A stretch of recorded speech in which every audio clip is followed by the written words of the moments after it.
Puji nama Tuhan, Shalom, Shalom. Saya percaya kita tetap ada dalam perlindungannya, kita tetap ada dalam berkat-Nya, bahkan kita ada tetap dalam kemuliaannya. Saya yakin Tuhan kita yang baik, Tuhan kita yang penuh kasih, tidak pernah berubah, bahkan tidak pernah dapat dibatasi oleh apapun juga, termasuk apa yang terjadi hari ini sekarang, bukan hanya di Indonesia, tetapi di seluruh dunia ini. Renungan kita hari ini saya ambil dari perikop yang sangat terkenal. Karena perikop ini ditulis oleh Matius, ditulis oleh Markus, ditulis oleh Lukas, ditulis oleh Yohanes.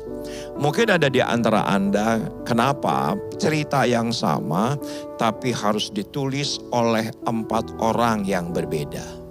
Justru menurut saya ini sebuah kesungguhan, menurut saya ini adalah sebuah berita yang mana sorga ingin menginformasikan dengan lengkap. Ketika sebuah objek difoto, pastinya objek itu akan lengkap dan kita mendapatkan informasi utuh selengkapnya kalau difoto dari berbagai macam sudut. Kalau benda ini difoto dari depan, dari kiri, dari kanan, dari belakang, dan dari atas, kita mendapatkan objek yang lengkap. Begitupun juga dengan perikop ini. Ini perikop penting. 1 ayat saja. Yesus memberi makan 5.000 orang. Matius 14 ayat yang ke-13. Setelah Yesus mendengar berita itu, menyingkirlah ia dari situ dan hendak mengasingkan diri dengan perahu ke tempat yang sunyi. Tapi orang banyak mendengarnya dan mengikuti dia dengan mengambil jalan darat dari kota-kota mereka.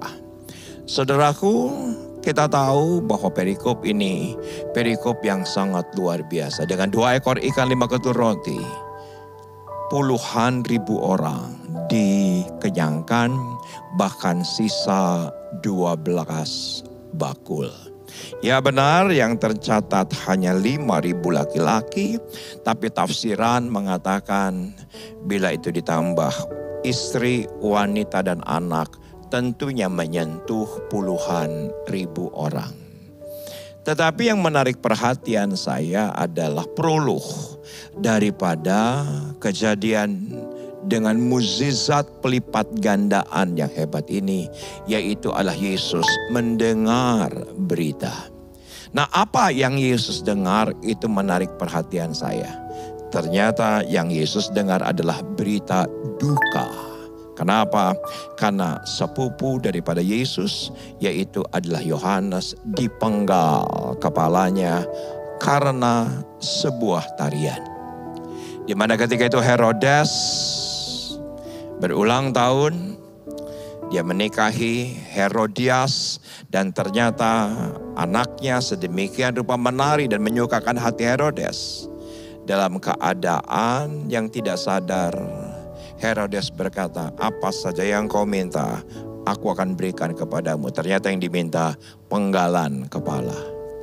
Nah, ternyata berita itu yang Yesus dengar. Seseorang yang sangat dekat dengan Yesus. Saudara sendiri, teman sepelayanan, teman seperjuangan. Ternyata berita itulah yang menjadi titik awal Yesus mendemonstrasikan kuasanya.